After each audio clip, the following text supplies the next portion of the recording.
Hello, my name is Elsa. I'm a student from Business English 7, and this is my portfolio number 4. This portfolio is going to be about teamwork. We are humans, right?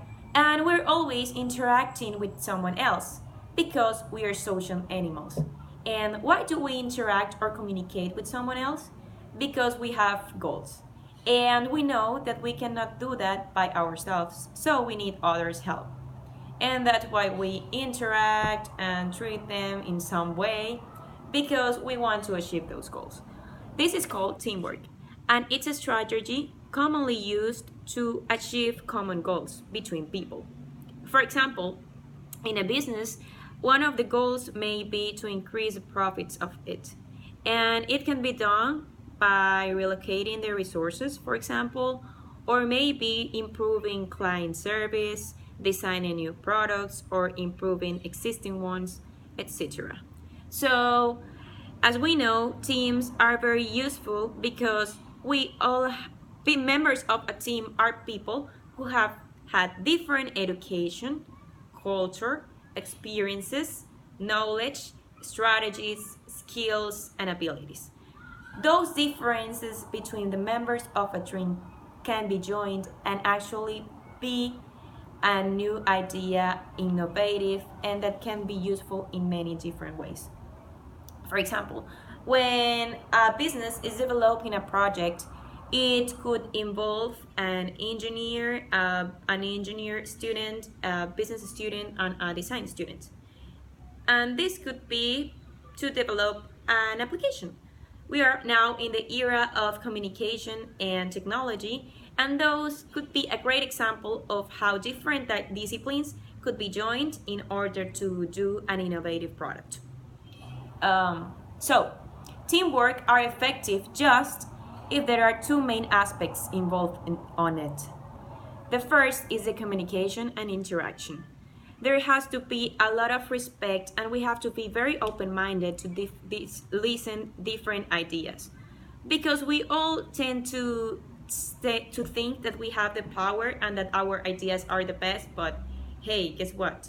Your ideas are not the center of the world, and there are many people who can have different opinions about them, and they might be good, and they might have the truth as well. So we don't have to be very close-minded because we are not always right, and we need someone to tell us that. So that's one aspect. The second aspect is that there always has to be delegation. There has to be someone who is the leader or the enabler, who is going to be the person that is going to lead or channel all the information that people in team might contribute. Why does the team need this person? Because there has to be times in which the environment of the team gets a little bit tense, because as I said at the beginning, we all have different opinions, ideas, and facts, and they can crush sometimes. So to avoid that crush, there has to be someone who guarantees calm and peace between the members of the group. And of course, this enabler can be always a person who delegates and says different roles and contributions that people might do. Because sometimes in a team, we don't know what we are doing there, and we are like, what am I supposed to do? I'm just here, no one talks, and I'm not gonna talk either because I'm not gonna be the most interested in this if they are not.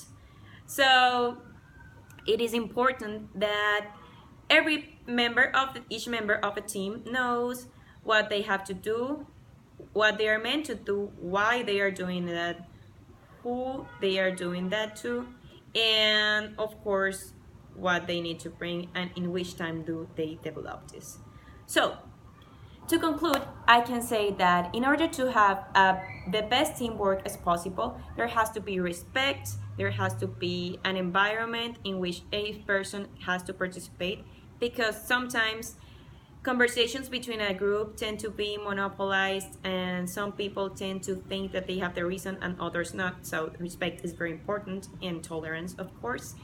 And we can conclude by also saying that teams are the best option to have different ideas, because we have different perspective to take in count in order to achieve our goals.